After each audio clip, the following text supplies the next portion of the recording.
বৰ্ষা শেষ। চিটিবাছৰ শেষৰটো চিটত বহি কাণত গুজি লৈ গানৰ দুটা পাহি গৈ থকাৰ সপোন দেখো মানে বৰ্ষা শেষ। পিছে তাতেনো কি হ'ল? শেষটো হোৱা নাই আবেশ। পিয়লি জীৱনতো জমে মেঘ। তুমি যিহকে নোকোৱা প্ৰেমক ঘোষণা নকৰা পলাতক ঘূৰি গৈ তাৰেই বন্দী নোহোৱা নে?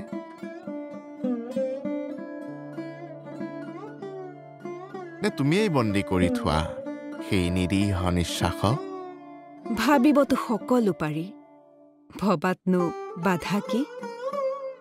গুলজাৰৰ কান্ধত হাত থৈ কামাখ্যা পাহাৰ বগোৱা কবি নীলমণি এপাহ নীলা অপৰাজিতা নহৈ যেনিবা চন্দ্ৰমল্লিকা বা জাৰ মালতী।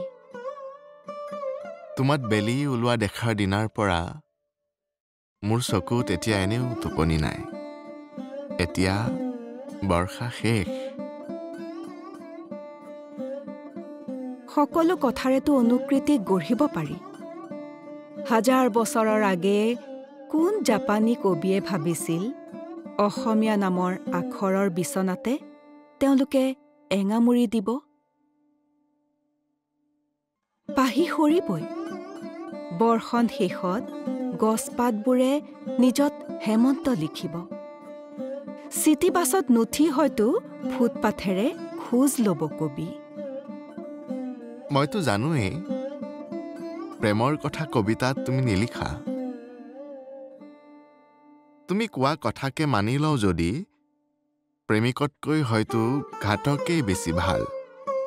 চিনি উলিয়াই বিহিব পাৰি দণ্ড।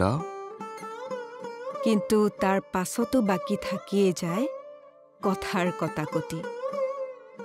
সকাম মুক্তি নে নিষ্কাম জীৱন? নিস্পৃহ ভৱিষ্যত নে মহামোহ পংকত পোত যোৱা বৰ্তমানৰ দুভৰি? গুঙৌৰা বৰষুণত ছাতি মেলি আধা তিতি ৰবীন্দ্ৰ ভৱনলৈ তোমাক বিচাৰি যাওঁ বুলি ওলাওঁতেই বৰ্ষা শেষ। তাতে কি হ'ল? শেষটো হোৱা নাই নিজৰণি।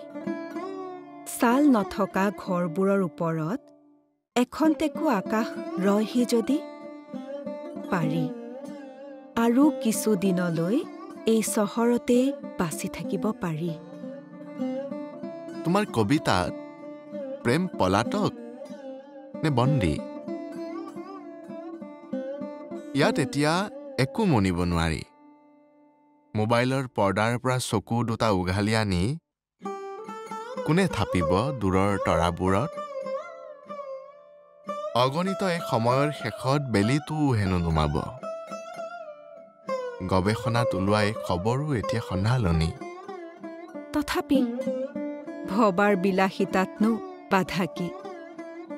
ব্ৰহ্মাণ্ড যদি অনন্ত কোটি, ক'ৰবাত থাকি যাব পৰা যাব হয়তো উৰুষা ছালেৰে পানী কাটি। এতিয়া বৰ্ষা শেষ। ভৰ জাৰৰ কুঁৱলী ৰাতিত নিয়ৰৰ পাহি হৈ তুমি সৰি থাকা। তোমাৰ প্ৰেম পলাতক নে বন্দী?